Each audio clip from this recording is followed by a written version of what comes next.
மத்தேயு எழுதின சுவிசேஷம் 19ஆம் அதிகாரம் 16வது வசனத்தை வாசிங்க. அப்பொழுது ஒருவன் வந்து அவரை நோக்கி, நல்ல போதகரே, நித்திய ஜீவனை அடைவதற்கு நான் எந்த நன்மையைச் செய்ய வேண்டும் என்று கேட்டான். கண்களை மூடுவோம். நன்றி ஆவியானவரே, கோடான கோடி ஸ்தோத்திரங்கள் துதிகளை ஏறெடுக்கிறோம்பா. இந்த மாதம் முழுவதும் ஆண்டவரே உம்முடைய கிருபையுள்ள கரத்தில் தாழ்த்துகிறோம். கடந்த 11 மாதமும் கண்ணின் கருவிழியை போல நீர் எங்களை பாதுகாத்திருக்கிறீர் ஆண்டவரே. இந்த வருஷத்தை துவக்கினதிலிருந்து இம்மட்டுமே உம்முடைய கிருபை, இரக்கம், தயவு கூட இருப்பதற்காக நன்றி. இந்த வருஷத்தை துவக்கினவர்கள் எத்தனையோ பேர் இப்பொழுது இல்லை ஆண்டவரே. நாங்களும் உம்முடைய சமூகத்தில் ஜீவனோடு கூட இருக்கிறோம். கர்த்தர் பாராட்டின தயவுக்காக நன்றி. நாம் எல்லாம் கர்த்தரை ஸ்தோத்திரம் பண்ணுவோமா? கர்த்தர் செய்த நன்மைகளுக்கு நாம் எண்ணத்தை செலுத்துவோம். ரட்சிப்பின் பாத்திரத்தை கையில் எடுத்துக்கொண்டு உம்மை தொழுது கொள்வோம் என்று சங்கீதக்காரன் சொல்லுகிறது போல நாம் எப்பொழுதும் கர்த்தருக்கு நன்மை செலுத்துகிறவர்களாக, துதி செலுத்துகிறவர்களாக, அவர் செய்த நன்மைகளுக்கு நாம் நன்றி செலுத்துகிறவர்களாக ஒருமனப்பட்டு கர்த்தரை ஸ்தோத்திரம் பண்ணுவோமா? இந்த 11 மாதம் கர்த்தர் நம்மை பாதுகாத்திருக்கிறார்.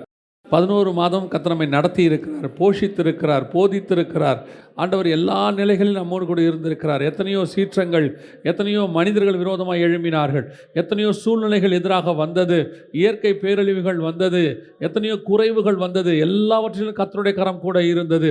நம்மை விட்டு கொடுக்காதபடி கர்த்தர் நம்மை வேலி அடைத்து பாதுகாத்து கொண்டாரு. கர்த்தரை ஸ்தோத்திரம் பண்ணுவோமா? நன்றி நன்றி நன்றி ஆவியானவரே.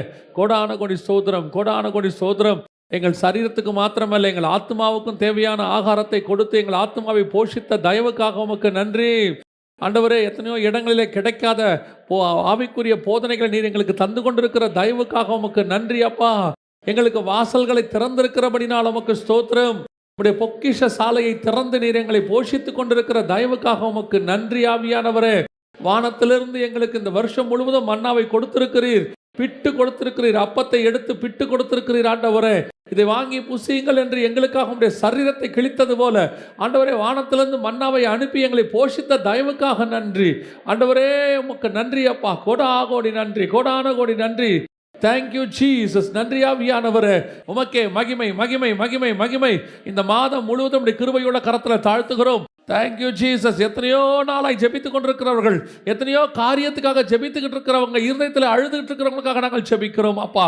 இந்த மாதம் ஒரு பதில் தருகிற மாதமாக, தேவனாகிய கர்த்தர் எங்களை போஷிக்கிற மாதமாக, எங்கள் நெடுநாள் காரியங்களுக்கு கர்த்தர் எங்களுக்கு இந்த மாசத்துல பதில் தந்து நடத்த போறதாய் ஸ்தோத்திரம். நன்றி ஆவியானவரே. கிருபையுள்ள கரத்தில் தாழ்த்துகிறோம். உடைய மகிமை மூடிக்கொள்ளும்படி நாங்கள் செபிக்கிறோம். நீர் மாத்திரம் மகிமைப்படுவீராக ஆண்டவரே. இந்த வார்த்தைகள் எல்லாம் 30, 60, 100 பதியத்தக்கதை கர்த்தர் ஆசீர்வதிப்பீராக. எங்கள் ஆண்டவர் இயேசு கிறிஸ்துவின் நாமத்தில் ஒப்பு கொடுத்து ஜெபிக்கிறோம் ஜீவனுள்ள நல்ல பிதாவே. அல்லேலூயா. மத்தேயு சுவிசேஷம் 19ஆம் அதிகாரம் 16வது வசனம். நித்திய ஜீவனை அடைவதற்கு நான் எந்த நன்மையை செய்ய வேண்டும்? பொதுவாக ஆவிக்குரிய வாழ்க்கையினுடைய டெஸ்டினேஷன், நாம் ஏன் இயேசுவை தேடுகிறோம்? பல முறை நாம் சொல்லியிருக்கிறோம், இப்போவும் சொல்கிறோம். இயேசுவை தேடுவதற்கு பிரதானமான காரணம் என்ன அப்படின்னா, நித்திய ஜீவனை சுதந்திரிப்பது. உலக பிரகாரமாக பவுல் சொல்கிறார், இம்மைக்காக மாத்திரம் நாம் அவரை தேடுகிறவர்களாக இருப்போமானால் நாம் எப்படி இருப்போம்? பரிதபிக்கப்பட்டவர்களைப் போல இருப்போம். இம்மைக்குரியதுக்காக தேடக்கூடாதா அப்படின்னு கேட்டால், என்னுடைய எக்ஸ்பீரியன்ஸில் சொல்லுவேன், இம்மைக்குரியதெல்லாம் பரலோகம் சர்வசாதாரணமாக தந்துடும். பரலோகம் அதை கேட்க வேண்டிய அவசியமே இருக்காது. பொல்லாதலாகிய நீங்கள் உங்கள் பிள்ளைகளுக்கு நல்ல ஈவுகளை செய்யும்போது பரலோகத்தில் இருக்கிற பிதா செய்வது அதிக நிச்சயம் அல்லவா? நமக்கு இன்ன தேவை என்பதை நம்முடைய பரமபிதா முன்பே அறிந்திருக்கிறார். அதனால் இந்த இம்மைக்குரிய காரியங்களுக்காக நாம் ஜெபிக்க வேண்டியதோ அல்லது கேட்க வேண்டியதோ இல்லை. ஆண்டவர் மிக தெளிவாக, ஒருத்தர் எங்கிட்ட கேட்டார், அப்போ கேளுங்கள் தரப்படும்னு சொல்லியிருக்கிறாரு, அது என்ன அப்படின்னாரு. அதிலேயே ஆண்டவர் லூக்கால சொல்லும் போது பரிசுத்த ஆவியை குறித்து என்று வேதம் சொல்லுது. ஸோ அதனால் கீழானவைகள் அல்ல, மேலானவைகளே நாடுங்கள். அப்போ நம்ம ஏன் சபைக்கு வரோம், ஏன் இயேசு கிறிஸ்துவை தேடுகிறோம் அப்படின்னா, வேறு யாராலையுமே முடியாத ஒரு விஷயத்தை அவர் ஒருத்தரால் மட்டும்தான் முடியும், நித்திய ஜீவனுக்குள் பிரவேசிப்பது. வேறு யாராலையும் நித்திய ஜீவனுக்குள்ளே கூட்டிகிட்டு போகவே முடியாது. ஏன்னா இன்றைக்கி அநேக காரியங்கள் சொல்கிறாங்களே ஒழிய, வானத்திலிருந்து வந்தவரும் வானத்துக்கு ஏறி போனவரும் அவர் ஒருவர் மட்டும்தான் இருக்கிறார். வேறு யாருமே அதனால தான் அவர் சொன்னார், நானே வழியும். நானும் வழியும் சொல்லலை, நானே வழியும் சத்தியமும் ஜீவனுமாய் இருக்கிறேன். அப்போ இந்த நித்திய ஜீவன் இதை தான் சபை ஃபோக்கஸ் பண்ணணும். மற்றதை ஃபோக்கஸ் பண்ண வேண்டிய அவசியம் இல்லையானா அது தானாக வந்துடும். அதை நம்ம அதுக்காக நம்ம காத்திருக்க வேண்டிய அவசியம்லாம் இல்லை. அதெல்லாம் எப்படி நம்மளை கேட்காமையே காலையில் சூரியனை அனுப்பி விட்டுறாரு, அது பாட்டு தானாக காலையில் உதிக்கி நம்மளாக கேட்டோமா இல்லை. அது பாட்டுன்னு பூமி அது பாட்டுன்னு சுற்றிக்கிட்டு இருக்கு. சூரியன் வருது, சந்திரன் வருது, எல்லாம் வருது. அந்த மாதிரி அவ்வளோ பெரிய ஜைஜாண்டிக்காக ஒரு விஷயத்தையே செய்வார்னா, நம்ம வாழ்க்கைக்கு தேவையானது என்ன? ஒரு 3 வேளை சாப்பாடு இவ்வளோ தானே. அது டெய்லி வரும். எங்கேருந்து வேணால் வரும், எப்படி வேணாலும் வரும். கர்த்தர் செய்ய வல்லமை உள்ளவராக இருக்கிறார். ஆனால் நம்முடைய கான்சன்ட்ரேஷன் முழுக்க நித்திய ஜீவனில் தான் இருக்கணும். எப்போ வருகை வரும், எப்போ ஆண்டவர் வருவார், இல்லை அதுக்கு முன்னாடி எப்போ போனாலும் பரலோகத்துக்குள்ளே பிரவேசிக்கணும் அப்படிங்கிறது இருக்கணும். அப்போது அந்த நித்திய ஜீவனை சுதந்திரிப்பது என்பது தான் இருக்கிறதுலையே கடினமான ஒரு விஷயம். இது ஆண்டவர் சொல்லும் போது இதே காரியத்தை பின்னாடி பேதுரு கேட்கும்போது இது மனுஷனால் கூடாதது தான் அப்படிங்கிறார். அதே கீழே சொல்லும் போது இது மனுஷனால் கூடாதது தான் அப்படிங்கிறார். ஆனால் தேவனால் எல்லாம் கூடும் அப்படின்ட்டு. அப்போ நித்திய ஜீவனை பரலோகத்துக்கு போகிறது எட்டர்னல் அப்படிங்கிறதான விஷயத்தை சுதந்திரிப்பதற்கு நாம் என்ன செய்ய வேண்டும் அப்படிங்கிறதான் நாம் இன்றைக்கி பார்க்க போகிறோம். நமக்கு தெரிந்திருக்கிறபடி இயேசு கிறிஸ்து பரலோகத்திற்கு எடுத்துக்கொள்ளப்பட்டார். நம்ம எல்லாருக்குமே தெரியும், பிதாவின் வலது பாரசத்தில் உட்கார்ந்தார். இதை தவிர்த்து பரலோகத்துக்குள்ளே பிரவேசிக்கிறது, இயேசு கிறிஸ்துவுக்கு முன்னாடி இந்த நித்திய ஜீவனை சுதந்திரிக்கிறது யாருன்னு கேட்டிங்கன்னா, ஒரே ஒரு ஆளை குறித்து தான் பரலோகத்துக்குள் பிரவேசித்தார்னு இருக்கு. 2 ராஜாக்களின் புஸ்தகம் 2ஆம் அதிகாரம் 11வது வசனம் வாசிங்க. அவர்கள் பேசிக்கொண்டு நடந்து போகையில், இதோ அக்கினி ரதமும் அக்கினி குதிரைகளும் அவர்கள் நடுவாக வந்து இருவரையும் பிரித்தது. எலியா சுழல் காற்றிலே பரலோகத்திற்கு ஏறி போனான். சுழல் காற்றிலே பரலோகத்திற்கு ஏறி போனான். நம்ம என்ன சொல்லணும்னா, பரலோகத்திற்கு போனவர் அவர் ஒருவரை தவிர வேறு ஒருவரும் இல்லை அப்படின்னு இருக்கிறது. ஆனால் இந்த வசனம் அவர் பரலோகத்திற்கு ஏறி போனான் அப்படின்னு ரொம்ப தெளிவாக இருக்கிறது. ஆனால் நாமும் என்ன பார்க்குறோம்னா, பரலோகத்துக்கு போனான் அப்படின்னு தெளிவாக சொல்கிற ஒரே ஒரு ஆள் பைபிளில் யாருன்னா எலியாவை குறித்து தான் இருக்குது. பழைய ஏற்பாட்டில் நான் சொல்கிறேன், எலியாவை குறித்து தான் சொல்லப்பட்டிருக்கிறது. அதுக்கு முன்னாடி உள்ள எல்லா பரிசுத்தவான்களும் யாரை வேணாலும் எடுத்துக்கொள்ளுங்க, மிக முக்கியமாக எல்லாருமே பாதாளத்துக்கு போனாங்க அப்படின்னு தான் அவங்க சொல்லுவாங்க. யாக்கோபுலேருந்து அப்புறம் யோபுலேருந்து சங்கீதக்காரன்லேருந்து எல்லாருமே சொல்லும்போது, தயவுரீர் எங்கள் ஆத்மாவை தாழ்ந்த பாதாளத்திற்கு தப்புவித்தீர் அப்படிம்பாங்க. யாக்கோபு சொல்லுவார், என் நரைமயிரை துக்கத்தோடு கூட பாதாளத்தில் இறங்க பண்ணுகிறீர்கள். இன்னொரு இடத்துல சொல்லுவாங்க, நான் பாதாளத்தில் போய் என் படுக்கையை போட்டாலும். ஸோ அவங்களுக்கு பாதாளத்துக்கு போகிறது தான். ஏன்னா இயேசு வர வரைக்கும் நித்திய ஜீவனை சுதந்திரிக்கிறதுக்கு என்ன இல்லை, வழி கிடையாது. அப்போ ஏன்னா அவர் தான் வழி, அவர் வந்தால் தான் போகவே முடியும், அவர் இல்லாமல் போக முடியாது. அப்படி இருக்கும்பொழுது இந்த வசனம் 2 ராஜாக்கள் 2:11 சொல்லுது, சுழல் காற்றிலே ஏறி பரலோகத்திற்கு போனான் அப்படின்னு. அப்போ இந்த பரலோகத்திற்கு போனான் அப்படின்னா, இதை இயேசு அல்லாமல் பரலோகத்துக்கு ஒருத்தன் போயிட்டானா அப்படின்னு சொல்லி பார்த்தீங்கன்னு சொன்னால், முதல்ல இந்த பரலோகம் அப்படிங்கிறது எதை குறிக்கிறது? நான் 2 காரியத்தை அதில் சொல்லிவிட்டு அப்புறமா செய்திக்குள்ளே போகிறேன். பரலோகம் என்பது இங்கே என்ன குறிக்குது அப்படின்னு கேட்டிங்கன்னா, பரலோகம் அப்படின்னா என்ன அர்த்தம்னா வேற உலகம் அப்படின்னு அர்த்தம். பரலோகம்னா என்ன அர்த்தம்? வேற உலகம். பரதேசி அப்படின்னா வேற ஊர்க்காரன் அப்படின்னு அர்த்தம். சுதேசி அப்படின்னா சொந்த ஊர்க்காரன் அப்படின்னு அர்த்தம். பரலோகத்திற்கு போனான்னா வேற லோகத்திற்கு போனான் இருக்கு. இந்த பரலோகத்திலே நிறைய இருக்குது அப்படின்னு நம்ம பார்க்குறோம். பரலோகங்களே அவரை துதியுங்கள், வானாதி வானங்களே அவரை துதியுங்கள். அப்போ வானத்தில் நிறைய இருக்குது, 7 வானங்கள் இருக்குன்னு கிளாஸில் நம்ம பார்த்துக்கிட்டு இருக்கிறோம், நம்ம வேத பாடத்தில் பார்த்துக்கிட்டு இருக்கிறோம். அப்போ அவர் ஒரு வானத்திற்கு போனார். அது எதுவாக இருக்கும் அப்படின்னு சொல்லி பார்த்தா, மேக்சிமம் இருக்க வாய்ப்பு என்னவாக இருக்குன்னா பாரடைஸ், பரதீசி அப்படிங்கிற ஆவிகள் இளைப்பாற இடத்துக்கு தான் என்ன செய்ய முடியும், போக முடியும். ஏன்னு சொன்னால் இயேசு கிறிஸ்து மரித்து உயிர்த்தெழுந்த பிறகு காவல் உள்ள ஆவிகளுக்கு பிரசங்கித்து அவர்களை இறை கவ்விக்கொண்டு ஏறி போனார். கல்லறைகள் திறக்கப்பட்டது. இன்று நீ என்னோடு கூட பரதீசியில் இருப்பாய் அப்படின்னு கல்லனை பார்த்து சொன்னார். ஸோ அப்போ பழைய ஏற்பாட்டு பரிசுத்தவான்களை இயேசு கிறிஸ்துவின் காலத்துக்கு பிறகு எங்கே கூட்டிகிட்டு போயிட்டார்? பாரடைஸ் கூப்பிட்டு போயிட்டார். அந்த பாரடைஸுக்கு தான் முன்பதாகவே எலியா போனார். அதுதான் பரலோகம் அப்படின்னு சொல்லப்படுது. வேற உலகத்திற்கு, நாம் நினைக்கக்கூடிய பிதாவாகிய தேவன் இருக்கிற பரலோகத்திற்கு அவர் போகலை. அங்கே அவரை தவிர வேறு ஒருவரும் பிரவேசிக்கவில்லை. இயேசு கிறிஸ்து தான் அவருடைய வலது பாரசத்தில் உட்கார்ந்தார்.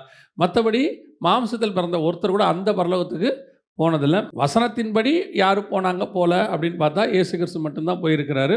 அதற்கப்புறம் யோவானுக்கு அது ஆவியிலே வெளிப்படுத்தப்பட்டது. கர்த்தருடைய நாளில் நான் ஆவிக்குள்ளானேன், அப்போ தான் அது அவங்களுக்கு வெளிப்படுத்தப்பட்டது. ஸோ அப்போ இந்த பரலோகம் அப்படின்னு எலியா சொல்லக்கூடியது எது அப்படின்னு கேட்டிங்கன்னா, எட்டர்னல் லைஃப் தான், நித்திய ஜீவன் தான். அது பாரடைஸ்க்கு போயிட்டார். ஏன்னா பரதீசின் மத்தியில் தான் என்ன இருக்குது, ஜீவ விருட்சத்தின் கனியை புசிக்க கொடுப்பேன். வெளிப்படுத்தல் 2:7 இருக்குது, ஆவியானவர் சபைகளுக்கு சொல்லுகிறதை காது உள்ளவன் கேட்க கடவன், ஜெயம் கொள்ளுகிறவன் எவனோ அவனுக்கு ஜீவ விருட்சத்தின் கனியை, ஜீவ விருட்சம் அப்படின்னா நித்திய ஜீவனை கொடுக்குறதுன்னு அர்த்தம். ஜீவ விருட்சத்தை பற்றி அதை பறித்து புசித்து என்றென்றைக்கும் உயிரோடு கூட இராதபடிக்கு அப்படின்னா என்ன அர்த்தம்னா, அந்த ஜீவ விருட்சம் அப்படின்னா மரம், அதில் உள்ளது ஜீவ பழம். அதை சாப்பிட்றவங்க என்றென்றைக்கும் உயிரோடு இருப்பாங்க. அது எங்கே இருக்குன்னா பரதீசியில் இருக்குது, நடுவில் இருக்குதுன்னு இயேசு சொல்கிறாரு. அப்போ இவங்க எல்லாம் பரதீசிக்கு போகிறாங்கன்னா நித்திய ஜீவனுக்குள்ளே போகிறாங்க அப்படின்னு அர்த்தம். சரி, இப்போ எலியா நித்திய ஜீவனுக்குள் பரலோகத்திற்குள் பிரவேசித்தார் அப்படின்னு பார்க்கிறோம். ஆனால் எலியா இயேசு கிறிஸ்து வருவதற்கு முன்பதாகவே பரலோகத்துக்கு போனாருங்கிறதுக்கான வேர்டு ஏன் யூஸ் பண்ணியிருக்கிறாங்கன்னு கேட்டிங்கன்னா, எலியாவை நாம் ஒவ்வொரு கேரக்டரையும் நீங்கள் பழைய ஏற்பாட்டில் பார்க்கும்போது ஒவ்வொரு விஷயம் உங்களுக்கு சொல்லும். உதாரணமாக ஈசாக்கை இயேசு கிறிஸ்து ஒப்புமையாக நம்ம என்ன செய்கிறோம் பார்க்கிறோம். அப்புறம் சாராளையும் ஆகாரையும் நாம் 2 பிரமாணம் என்று கலாத்தியர்கள் நிருபம் சொல்லுகிறது. அப்புறம் மன்னாவை ஞான போஜனம்ங்குது, கண்மலை தண்ணியை ஞான பானம் அப்படின்னு சொல்லுது. ஒவ்வொன்றுத்துக்கும் பழைய ஏற்பாட்டில் என்ன இருக்குது, ஒரு கம்பாரிசன் சொல்லி நம்ம பார்த்துக்கிட்டே இருக்கோம். இப்போ இயேசுக்கும் யோசேப்புக்கும் ஒரு கம்பாரிசன் இருக்கும், ஏறக்குறைய 25 கம்பாரிசன் இருக்கும். இவரை 30 வெள்ளிக்காசுக்கு விற்றாங்க, அவரை 20 வெள்ளிக்காசுக்கு விற்றாங்க. அப்புறம் அங்கே புரோஜத்தரங்கையில் ஒப்பு கொடுத்தாங்க, ரோமர் கையில் இவர் ஒப்பு கொடுத்தாங்க. அவர்களை அடித்தார்கள், இவர்களை கொண்டு போயிட்டு குழியில் போட்டார்கள். ஜெயிலில் 2 பேரோட யோசேப்பு இருந்தார். இயேசு கிறிஸ்து கல்வாரியில் 2 கல்லரோட தொங்கினார். ஒரு கல்லன் செத்து போயிட்டான், ஒரு கல்லன் நித்திய ஜீவனுக்குள்ளே பிரவேசிட்டான். அங்கே நீங்கள் யோசேப்பு கூட பார்த்தீங்கன்னு சொன்னால் ஒருத்தன் மரித்து போவான், ஒருத்தன் விடுதலையாக்கப்படுவான். எல்லாமே கம்பாரிசனாக இருக்கும். கடைசியாக பார்த்தீங்கன்னா யோசேப்பு போய் பார்வோனுக்கு அடுத்த ஸ்தானத்தில் உட்காருவார், இயேசு கிறிஸ்து பிதாவுக்கு அடுத்த ஸ்தானத்தில் உட்காருவார். இந்த கம்பாரிசன் இருக்குது பாருங்கள். இதே மாதிரி எல்லாருக்கும் இருக்கும். யோசுவாவுக்கு இருக்கும், எலியாவுக்கு இருக்கும், மோசேக்கு இருக்கும். இயேசுவோட ஒரு கம்பாரிசனை நீங்கள் படிக்க முடியும்.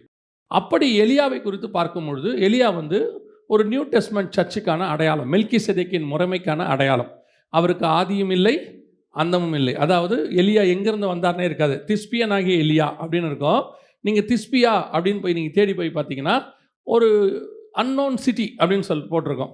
எங்கே இருக்குன்னே தெரியாது அந்த சிட்டி. எங்கேயோ ஒரு இடத்துல இருந்திருக்கலாம் அப்படின்னு சொல்லி ஒரு கெஸ் தான் பண்ணியிருப்பாங்க ஒழிய இங்கே தான் இருந்துச்சு அப்படின்னு பார்க்க முடியாது.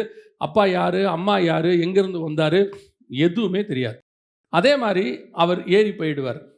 அவருக்கு மரணம் இருக்காது, ஆதியும் இல்லை அந்தமும் இல்லை.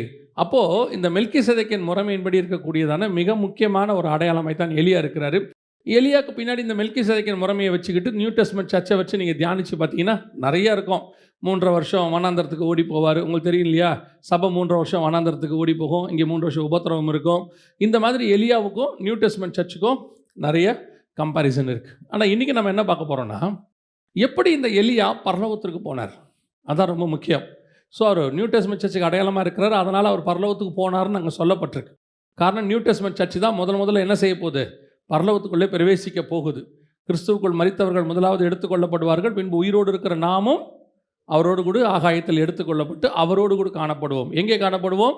வெளிப்படுத்தல் 7:9 சொன்னது, சிங்காசனத்திற்கு முன்பாகவும் ஆட்டுக்குட்டியானவருக்கு முன்பாகவும். ஸோ நம்ம தான் ஃபஸ்ட்டு பரலோகத்துக்குள்ளே பிரவேசிக்கிற சர்ச்சாக இருக்கிறது. நம்மனா நியூ டெஸ்ட்மெண்ட் சர்ச். ஸோ நம்ம தான் அதில் பிரவேசிக்கிறவங்களாக இருக்கிறோம். அப்படி இருக்கும்போது எலியா எப்படி இதற்குள் பிரவேசித்தார்? எலியாவை குறித்து யாக்கோபின் புஸ்தகம் சொல்லுகிறது, 5ஆம் அதிகாரம், யாக்கோபு 5:17-18 குறித்து வாசிங்கள் பார்ப்போம். எலியா என்பவன் நம்மை போல பாடுள்ள மனுஷனாய் இருந்தும், அதான் ரொம்ப இம்பார்ட்டண்ட். எலியா அசாதாரணமான மனுஷன் கிடையாது. இந்த பைபிளில் உள்ள இந்த ஹீரோஸை எல்லாம் நீங்கள் சூப்பர் ஹீரோஸாக பார்க்குறீங்க. சூப்பர் ஹீரோஸ் வேறு. சூப்பர் ஹீரோஸ்னால் யாருன்னா சூப்பர்மேன், ஆண்ட்மேன், இப்படிலாம் நிறைய பேர் பசங்க பார்ப்பாங்க. சூப்பர் ஹீரோஸ் அதாவது நேச்சுரலுக்கு அகைன்ஸ்டாக பறப்பாங்க, என்னென்னமோ இருக்கும் அவங்ககிட்ட. எலியா அப்படிப்பட்ட சூப்பர் ஹீரோலாம் கிடையாது. வசனம் தெளிவாக சொல்வது யாக்கோபு 5, எலியா என்பவன் நம்மை போல பாடுள்ள மனுஷனாய் இருந்தும், நான் சாதாரணமான ஒரு மனுஷன். நீங்கள் ஆபிரகாம்லேருந்து எடுத்துக்கோங்க, அத்தனை பேருமே ஒரு சாதாரணமான ஸ்டார்டிங், நம்மளை போல தான். இன்னும் கேட்டால் நம்மளை விட இன்னும் கொஞ்சம் மோசமான நிலைமையில் ஆரம்பித்தவங்களாம் இருக்கிறாங்க. அதில் எடுத்துகிட்டு நீங்கள் பாருங்கள், ஒவ்வொருத்தருக்கு பின்னாடியும் ஒரு தேவ திட்டம் இருக்கும். அந்த தேவ திட்டம் முடியும் போது பார்த்தீங்கன்னா அவங்க அசாதாரணமான மனுஷனாய் மாறி இருப்பார்கள். அது நோவாவாக இருக்கட்டும். நோவா கிட்ட உலகத்தையே காப்பாற்றுற ஒரு பிளான் இருக்குது, ஆண்டவர் வச்சுருக்கிறார் அவன் மேலே. ஆனால் ஆரம்பிக்கும் போது நோவாவை பாருங்கள், சாதாரண ஒரு மனுஷன். அதே மாதிரி தான் இவரை நீங்கள் எடுத்துக்கோங்க, ஆபிரகாம் எடுத்துக்கோங்க. பாபிலோனில் எங்கேயோ ஒரு இடத்துல சாதாரணமாக இருந்த மனுஷன். ஆனால் அவர் மேலே தான் பரலோகத்திற்கு ஜனங்களை கூட்டிக்கிட்டு போகிற கிறிஸ்துவின் மேல் உள்ள பிரமாணம் இருக்குது.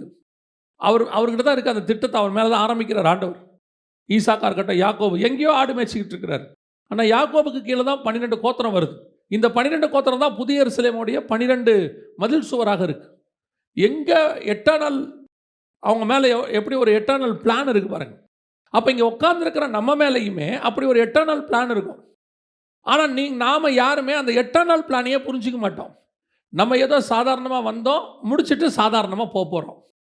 அதுக்கு நடுவில் நல்ல ஒரு படித்தோம், சம்பாதிச்சோம், வாழ்ந்தோம், முடித்தோம். இந்த நமக்கு மேலே இருக்கிற அந்த எட்டர்னல் பிளான் என்னங்கிறத லைஃப் முடிகிற வரைக்குமே தெரிஞ்சுக்க மாட்டேங்கிறோம். ஆண்டவர் தெரியப்படுத்தினாலும் தெரிஞ்சுக்க மாட்டேங்கிறோம், வலுக்கட்டாயமாக கூப்பிட்டாலும் வர மாட்டேங்கிறோம். இந்த ஜென்ரேஷனில் நான் சொல்கிறேன், ஒரு 30 வருஷமாக சொல்கிறேன். நம்ம அந்த எட்டர்னல் பிளான்குள்ளேயே வராததுனால எதுக்கு ஆண்டவர் வச்சார்? நம்ம ஒவ்வொருத்தர்கிட்டையும் ஏதோ ஒன்று ஹெவன்லி பிளான். இப்போ அவர் சொல்கிறாரு, நாம் எல்லோரும் ஜீவ கற்களாக இருக்கிறோம் அப்படிங்கிறார் பேதுரு எழுதும்போது. அப்போ நாம் எல்லாம் ஜீவ கற்களாக இருக்கோன்னா ஒவ்வொருத்தரும் இந்த கட்டடத்தில் ஒரு கல்லாக இருக்கிறோம். அப்போ இந்த கல் இங்கே வந்து கட்டடமாக மாறணும்னா இதுக்கு முன்னாடி எங்கேயோ அது மண்ணாக இருந்திருக்கும். அதுக்கப்புறம் அதை மிதித்து சல்லடை பண்ணி சேதா மாற்றி அதை ஒரு டிசைன் பண்ணி அதை அப்புறம் சுட்டு அதை அப்புறம் ஒரு விலைக்கரையமாக ஒருத்தர் வாங்கி அது ஒரு வண்டியில் ஏற்றி ஒரு இடத்துலேருந்து இன்னொரு இடத்துக்கு ட்ராவல் பண்ணி இங்கே வந்து இங்கேயும் உடனே அது கட்டடமாக மாறிடுச்சானா இல்லை, இங்கே கொண்டு வந்து இந்த கட்டடத்துக்கு அது எவ்வளோ தேவையோ அவ்வளோ வச்சுருப்பாங்க. அந்த செங்கலை சில நேரத்தில் முழுசாக வைப்பாங்க, சில நேரத்தில் பாதியாக வைப்பாங்க, சில நேரத்தில் கால்வாசி வைப்பாங்க. ஆனால் நாம தான் அந்த பிளான். இந்த செங்கல் இங்கே வந்து நிற்கணுங்கிறது கர்த்தருடைய திட்டம். அதே மாதிரி தான் நீங்கள் அத்தனை பேருமே தேவனுடைய சபைக்குள் கொண்டு வரப்பட்டிருக்கிறீர்கள், தேவனுக்குள் கொண்டு வரப்பட்டிருக்கிறீர்கள். நம்ம அத்தனை பேருமே அப்படி ஒரு திட்டத்தோடு கொண்டு வரப்பட்டவங்க. இதில் என்ன பெரிய இஷ்யூன்னு கேட்டிங்கன்னா, நமக்கு அது தெரிய மாட்டேங்குது. பரலோகத்துக்கு தெரியுது, பிசாசுக்கு தெரியுது. மோசே பிறந்த உடனே ஒரு பெரிய கூட்டத்தை கொலை பண்ணுறான், பிசாசுக்கு தெரியுது. ஒருத்தன் பிறந்துட்டான், இவனை வச்சு ஏதோ ஒரு ரட்சிப்பு இருக்குது. இயேசு பிறந்த உடனே ஒரு பெரிய கூட்டம் கொலை செய்யப்படுது, பிசாசுக்கு தெரியுது. ஒவ்வொரு காலகட்டத்திலையும் நம்மை குறித்த விஷயம் பரலோகத்துக்கும் தெரியுது. ஆனால் நமக்கு மட்டும்தான் அது தெரிய மாட்டேங்குது. என்னை வச்சு கர்த்தர் ஒரு பெரிய பிளான் வச்சிருக்கிறாரு, என்னை கொண்டு மட்டும்தான் அதை செய்ய முடியும், நான் அப்படி பிரத்யேகமாய் படைக்கப்பட்டவன். நமக்கு அது தெரியணும். நம்ம என்ன நினச்சிக்கிறோம் தெரியுமா? 18 வயசில், 20 வயசில், 25 வயசில் இயேசுவை நான் ஏற்றுக்கிட்டேன். அதுக்கப்புறம் கொஞ்ச நாள் சர்ச்சுக்கெல்லாம் போனேன். அதுக்கப்புறமா கொஞ்ச நாள் இருந்துட்டு ஆண்டவர் எனக்கு கொடுத்தாரு ஏதோ ஒரு ஊழியம். இல்லை, நம்ம ரிவர்ஸில் பார்க்குறோம். ஆசாரிப்பு கூடாரத்தில் போய் நின்னீங்கன்னா நம்ம வெளியே இருந்து ஆண்டவரை பார்ப்போம். பலிபீடம், பரிசுத்த ஸ்தலம், மகா பரிசுத்தலம். ஆனால் ஆண்டவர் உள்ளேருந்து வெளியே பார்ப்பார். மகா பரிசுத்தலம், பரிசுத்த ஸ்தலம், பலிபீடம், அப்படி தான் பார்ப்பார். அப்போது ஆசாரிப்பு கூடத்தை சொல்லும் பொழுது முதல் பிளான் கர்த்தர் சொன்னது மகா பரிசுத்த ஸ்தலத்தை தான் கட்ட சொல்லி சொன்னார். அவங்ககிட்ட ஆரம்பிக்கும் போது அதாவது அந்த பிளானை எக்ஸ்பிளைன் பண்ணும்போது சொல்கிறேன், ஃபஸ்ட்டு எக்ஸ்பிளைன் பண்ணும்போது மகா பரிசுத்த ஸ்தலத்தை பற்றின எக்ஸ்பிளனேஷன் தான் கொடுப்பாரு மோசேக்கு. அவருடைய அர்த்தம் என்னென்னா, கர்த்தர் அவர்கிட்டருந்தே கட்டிக்கிட்டு வர்றார். அப்போ அதே மாதிரி தான் நம்மளை படைக்கும் போது நம்ம எப்படி பார்க்குறோன்னா, 18 வயசில் ரட்சிக்கப்பட்டேன், அதுக்கப்புறம் இயேசுவை ஏற்றுக்கிட்டேன், அதுக்கப்புறம் ஒரு நாள் எனக்கு ஆண்டவர் ஞானஸ்தானம் எடுத்தேன், அபிஷேகம் பெற்றேன், இப்படி யோசிக்கிறோம். ஆனால் பரலோகம் எப்படி யோசிக்குதுன்னா, நான் பிறக்கும் போதே ஒரு தீர்க்கதரிசியாக எரேமியாவை அனுப்பியிருக்கிறேன், அவன் இந்த வயசில் சிதேக்கியாவுக்கு முன்னாடி போய் இப்படி ஒரு தீர்க்கதரிசனம் சொல்லுவான், பாபிலோன் அழிவை பற்றி சொல்லுவான், அதற்காக அவன் இந்த தாய் தகப்பன் வயிற்றில் பிறக்கப்பட்டான். ரிவர்ஸில் பார்ப்போம் பரலோகம். உன்னை உருவாக்கும் போதே எப்படி உருவாக்கிட்டாரா? தீர்க்கதரிசியாக உருவாக்கிட்டேன். தாவீது பிறக்கும் போதே ராஜாவாக, சிம்சோன் பிறக்கும் போதே இஸ்ரவேலுக்கு ரட்சகனாக, ஒருத்தரையும் இயேசு பிறக்கும் போதே ரட்சகர் பிறந்திருக்கிறார். பிறக்கும் போதே நம்முடைய ஃபியூச்சர் பிளானை எழுதி தான் கர்த்தர் அமைச்சிருக்கிறார். ஸோ அவர் ரிவர்ஸில் பார்க்குறார். அப்போ நம்ம மேலே இருக்கிற அந்த ஸ்பிரிச்சுவல் பிளான், ஹெவன்லி பிளான், எதற்காக நான் அழைக்கப்பட்டேன், எதற்காக, இன்னும் ஒருபடி மேலே போய் சொல்கிறேன், எதற்காக நான் வந்தேன், ஆண்டவருக்குள்ளேயே வந்தேன், எதுக்கு பிறந்தேன், இப்படி யோசிக்கணும். அப்போ தான் உங்கள் மேலே இருக்கிற ஹெவன்லி பிளான் புரியும். இந்த ஹெவன்லி பிளானை புரிஞ்சிக்காமையே படித்தோம், நல்ல வேலை பார்த்தோம், செட்டில் ஆகிட்டோம், அப்படியே கடைசி வரைக்கும் இப்படியே ஓடிட்டு பீஸ்ஃபுல்லாக இருந்துட்டு தசமாக காணிக்கையை கொடுத்துட்டு நம்முடைய ஆவிக்குரிய கடமை நிறைவேறிடுச்சு நீங்கள் நினச்சிங்கன்னா உங்கள் மேலே இருக்கிற ஹெவன்லி பிளான் உங்களுக்கு தெரியாது, நீங்கள் செஞ்சு முடிக்க முடியாது. ஏன்னா நீங்களும் நானும் வரப்போகிற புதிய எருசலேமில் ஒரு பிளானாக இருக்கிறோம், ஒரு அங்கமாக இருக்கிறோம். அப்போ நாம் அதற்காக இப்போ ரெடி ஆக்கிக்கிட்டு இருக்கிறோம். எப்படி ஏவாளை தோட்டத்துக்கு வெளியே வச்சு ரெடி பண்ணி உள்ளே கூப்பிட்டு வந்தாரோ, நம்மளை பூமியில் வச்சு ரெடி பண்ணி பரலோகத்துக்கு கூட்டிகிட்டு போகிறார். அப்போ நான் என்ன பரலோகத்தோட திட்டத்துக்கு இங்கே ரெடி ஆகிறேன்னு நமக்கு தெரியணும்ல. அப்போ நான் முதல்ல பரலோகத்துக்கு போகிறத பார்த்தா எனக்கு என்ன இருக்கணும்? ஒரு உத்தரவாதம் இருக்கணும், கன்ஃபர்மேஷன். அப்போ நம்மை போல ஒரு பாடுள்ள மனுஷன் ஆரம்பித்தவங்க எல்லாமே நம்மை போல சாதாரணமாக ஆரம்பித்தவங்க தான். ஆனால் அவருடைய அந்த அச்சீவ்மெண்ட், அவங்களுக்கு வைக்கப்பட்டதான டார்கெட்டை அவங்க அடைஞ்சு முடிஞ்சாங்க. இப்போ எலியாவை குறித்து வாசித்தோம் 2 ராஜாக்கள் 2ல். அவன் சுழல் காற்றில் ஏறி பரலோகத்திற்கு போனான். ஆனால் பைபிள் சொல்லுது நம்மை போல ஒரு பாடுள்ள மனுஷனாக இருந்து. அப்போ எப்படி ஒரு பாடுள்ள மனுஷன் நித்திய ஜீவனில் பிரவேசிப்பது அரிதுன்னு பைபிள் சொல்லுது. மனுஷனால் கூடாதது தான் இயேசு சொல்றார். மனுஷனால் கூடாதது தான். அவ்வளோ கஷ்டமான அந்த நித்திய ஜீவன் பெறத ஒரு சாதாரண பாடுள்ள மனுஷனா பிறந்து எப்படி எலியாவால் அச்சீவ் பண்ண முடிஞ்சிச்சு அப்படின்னு சொல்லி ஒரு ஒரு ஜேர்னி, எலியாவுடைய ஜேர்னியை பார்த்தபோது அவன் எப்படி அதை அட்டைன் பண்ணான் அப்படின்ற போது கர்த்தர் அவனை ஒவ்வொரு இடமாக கொண்டு போகிறார்.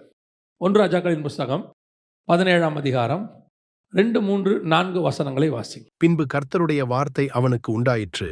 அவர், நீ இவ்விடத்தை விட்டு கீழ்த்திசையை நோக்கிப் போய் யோர்தானுக்கு நேராயிருக்கிற கேரீத் ஆற்றண்டையில் ஒளித்துக் கொண்டிரு. அந்த ஆற்றின் தண்ணீரை குடிப்பாய். அங்கே உன்னை போஷிக்க காகங்களுக்கு கட்டளையிடுவேன் என்றார். இதுதான் ஃபர்ஸ்ட் எலியாவுக்கு கர்த்தர் வச்சிருக்கான பிளேஸ். அவர் 2 ராஜாக்கள் 2ல் சுழற்காற்றில் ஏறி பரலோகத்துக்கு போகிறார். அந்த இடத்துக்கு அவர் போய் சேர்றதுக்கு முன்னாடி ஒவ்வொரு இடமா கர்த்தர் அவரை ஜேர்னி பண்ணி வைக்கிறார். உதாரணமாக இப்போ நீங்கள் கோயம்புத்தூர் போனோம் அப்படின்னா எடுத்த உடனே இப்போ நீங்கள் ஸ்ட்ரெயிட்டாக கோயம்புத்தூரில் போய் அப்படி குதிக்க முடியாது. என்ன பண்ணுவாங்க, முதல்ல இங்கேருந்து நீங்கள் அப்படியே போனோம்.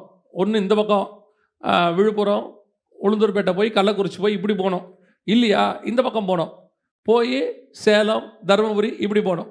நீங்கள் கோயம்புத்தூருக்கு போனோம்னா அதுக்கு முன்னாடி பல டெஸ்டினேஷன் இருக்குது, சில இடங்கள் இருக்குது. அதை கிராஸ் பண்ணி தான் அங்கே போக முடியும். இயேசு கிறிஸ்துவே, நீங்கள் இயேசு கிறிஸ்துக்கு ஒரு ஜேர்னி இருக்குது. அதாவது அவர் சிலுவை எடுத்துக்கிட்டு கல்வாரிக்கு போனார். ஃபஸ்ட்டு எகிப்துக்கு போவார். எகிப்தில் இருந்த இயேசு நாசரத்துக்கு வருவார். பிள்ளையை எடுத்துக்கொண்டு எகிப்துக்கு போ. எகிப்துலேருந்து அடுத்து எங்கே வருவார் இயேசு? நாசரத். 30 வயசு வரைக்கும் நாசரத்தில் இருப்பார். நாசரத்துலேருந்து யோர்தானுக்கு வருவார். யோர்தான்லேருந்து கலிலியாவுக்கு போவார். இப்படி இயேசு கிறிஸ்துவோட ஜேர்னி இருக்கும். இந்த ஜேர்னி கடைசியாக போய் கொல்கத்தாவில் முடியும். இதுதான் நித்திய ஜீவனை சுதந்திரிக்கிறதுக்கு அவர்கிட்ட இருந்த பிளான், அவர்கிட்ட உள்ள ஒரு ஜேர்னி. இதே இப்போ இஸ்ரவேலர்கள் இருக்கிறாங்க, கானானுக்கு போனோம். எகிப்துலேருந்து கானானுக்கு போகிறதுக்கு கிட்டத்தட்ட 42 இடம் இருக்குது. கிராஸ் பண்ணி தான் அங்கே போய் அவங்க ரீச் ஆவாங்க.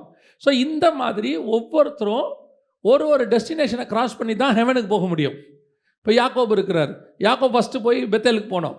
அப்புறம் எங்கே அந்த சொப்பனம் பார்த்த இடத்துக்கு, அங்கேருந்து சிரியாவுக்கு போனோம், திருப்பி வரணும், சுக்கோத்துக்கு வரணும். இப்படி ஒவ்வொரு இடமா வரணும், வந்தால் தான் போக முடியும். ஒவ்வொருத்தருக்கும் ஒரு ஜேர்னி இருக்குது பைபிளில். இந்த ஜேர்னிக்கு பேர் தான் ஊழியம். இந்த ஜேர்னிக்கு பேர் தான் அழைப்பு. இந்த ஜேர்னியை நீங்கள் முடிக்கும் போது தான் 8ஆம் நாளுக்குள்ளே பிரவேசிப்பீங்க, பரலோகத்துக்கு போவீங்க. அப்போ நம்ம அத்தனை பேருக்கும் இப்படி ஒரு ஜேர்னி இருக்குது. இதில் எலியாவுடைய ஜேர்னியை தான் பார்க்குறோம். ஏன்னா அது ஒரு சக்ஸஸ்ஃபுல் ஃபார்முலா. பரலோகத்துக்கு போயிட்டார் அவர். நம்ம பரலோகத்துக்கு போகணும். நம்ம எப்போவுமே யாரை ஃபாலோ பண்ணணும்? சக்ஸஸ்ஃபுல்லாக ஃபாலோ பண்ணவங்கள தான் நம்ம ஃபாலோ பண்ண முடியும். அந்த வகையில் பார்க்கும்போது எலியாவுடைய ஃபஸ்ட்டு ஜேர்னி ஆண்டவர் சொல்கிறார், நீ போய், அவர் இருந்த இடத்துலேருந்து கர்த்தர் சொல்கிறாரு, கேரீத் ஆற்றங்கரையில் போய் என்ன செய்ய? தங்கியிரு. அங்கே உனக்கு என்ன செய்வேன்? காகங்களுக்கு கட்டளையிட்டு இருக்கிறேன். கேரீத் ஆற்றின் தண்ணீரை குடிப்பாய். இது ஒரு ஃபஸ்ட் டெஸ்டினேஷன். முதலாவது கர்த்தர் நம்மை கிறிஸ்துவுக்குள்ளே கொண்டு வரும்பொழுது முதல்ல கர்த்தர் நமக்கு என்ன செய்வார்னு பார்த்தீங்கன்னா, நம்முடைய அடிப்படை தேவை, பேசிக், நம்ம கேட்கக்கூடிய காரியங்கள் எல்லாத்தையும் கர்த்தர் கொடுக்குறார். அப்போ எலியா அன்னைக்கு என்ன சாப்பிட்டாருன்னு அங்கே இருக்குது. என்ன சாப்பிட்டாரு? அப்பமும். குதிரைக்கே புல் கிடைக்காத காலம். என்ன காலம்? குதிரைக்கே புல் கிடைக்காத காலம். அந்த காலத்தில் எலியா என்ன சாப்பிட்டாரு? அப்பமும் இறைச்சியும். பைபிளை கமெண்ட்ரி எழுதுறவங்க சொல்கிறாங்க, அது அந்த நேரத்தில் கிங்ஸ் ஃபுட்டுக்கு சமமாக. கிங்ஸ் ஃபுட்டுனா ராஜாவுடைய பந்தி எப்படி இருக்கும், விருந்து, அதுக்கு ஈக்குவலாக. ஏன்னா ஒரு ஆளுக்கு புல்லே கிடைக்கலன்னு சொல்லும்போது அந்த இடத்துல ஒருத்தனுக்கு காலையும் மாலையும் 2 வேளையும் நான் வெஜிடேரியனோட சாப்பாடு கிடைக்குதுன்னா, பிரெட்டும் நான்வெஜ்ஜும் கிடைக்குதுன்னா அது எதுக்கு ஈக்குவல்? கிங்ஸ் ஃபுட்டுக்கு ஈக்குவல். அப்படின்னா அந்த சூழ்நிலையில் கர்த்தர் எலியாவை போஷித்த விதம். உங்களை என்னையும் அழைச்சிக்கிட்டு வரும்போது கர்த்தர் என்ன செய்கிறாரு? ஃபஸ்ட்டு நல்ல கிங்ஸ் ஃபுட்டு தான் கொடுத்தாரு. நம்ம கேட்டதெல்லாம் கொடுத்தாரு. இங்கே வந்திருக்கிற அத்தனை பேருக்கும் ஒரு சாட்சி இருக்கும், ஏதாவது ஒரு சாட்சி இருக்கும்.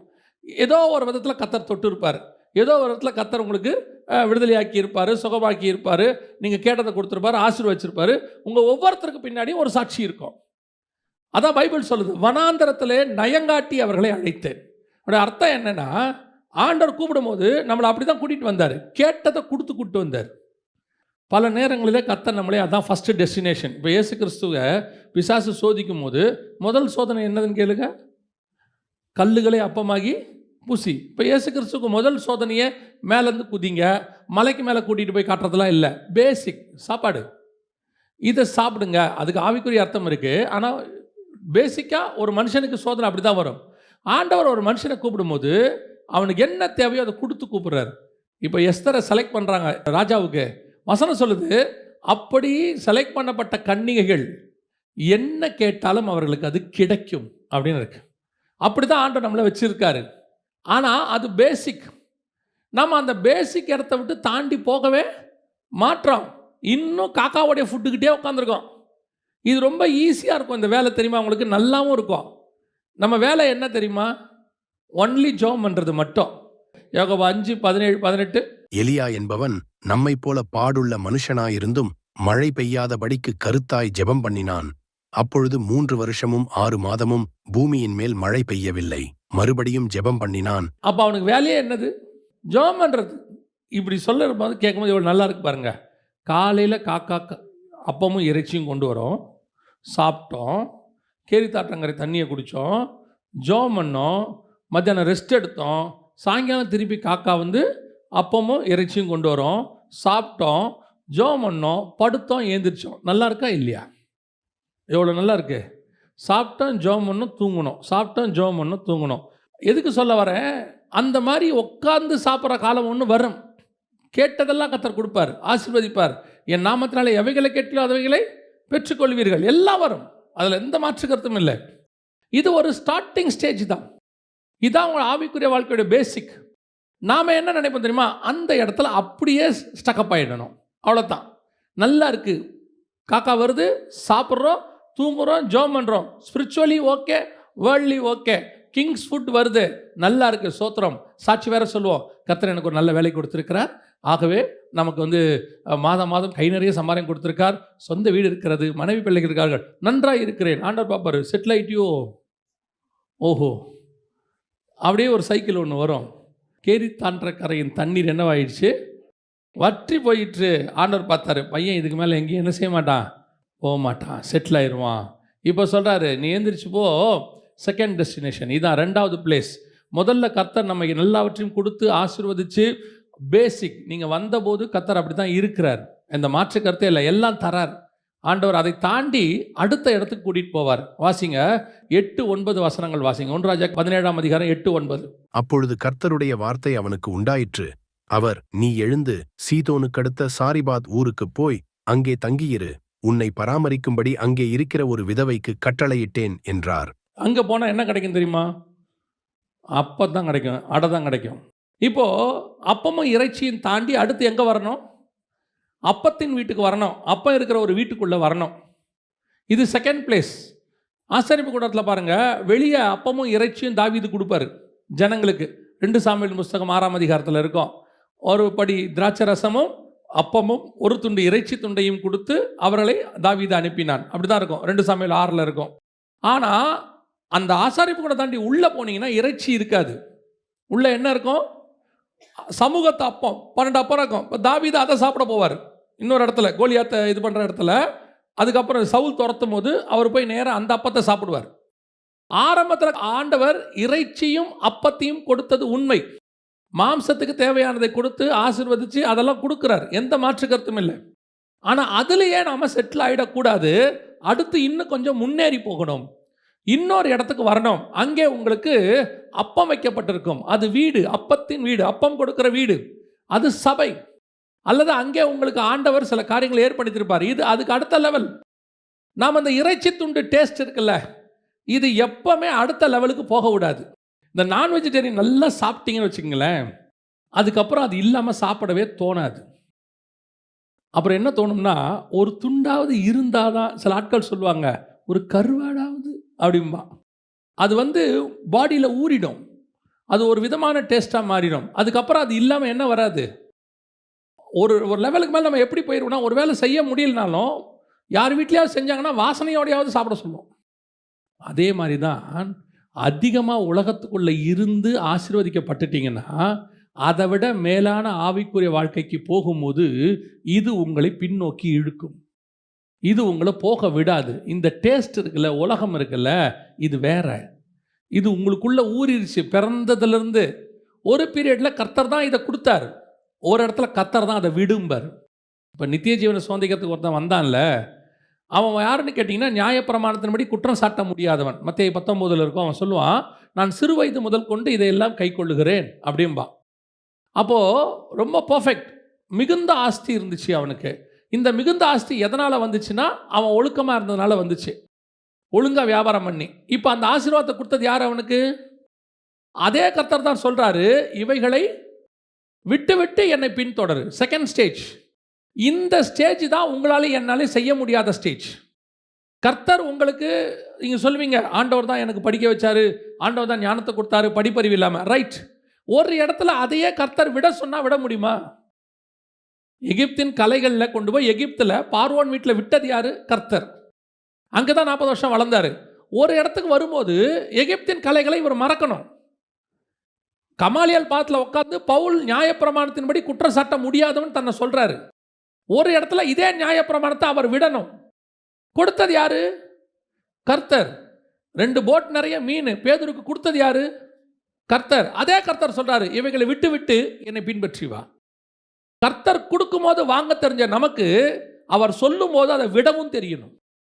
இதுதான் அந்த இறைச்சியை தாண்டி அப்பத்தின் வீட்டுக்கு போறது, பலிபீடத்தை தாண்டி பரிசுத்த ஸ்தலத்துக்குள்ள போறது. நம்மளால இப்ப என்ன பிரச்சனைனா, இந்த இறைச்சி இல்லாமல் இருக்க முடியாது, மாம்சத்தின் இச்சை இல்லாமல் இருக்க முடியாது, மாம்சத்தின் விருப்பம் இல்லாமல் இருக்க முடியாது, ஏதோ ஒரு வகையில். ரோமர்கள் நிருபத்தை நீங்கள் வாசிச்சு பாருங்க, 8ஆம் அதிகாரம் வரைக்கும்.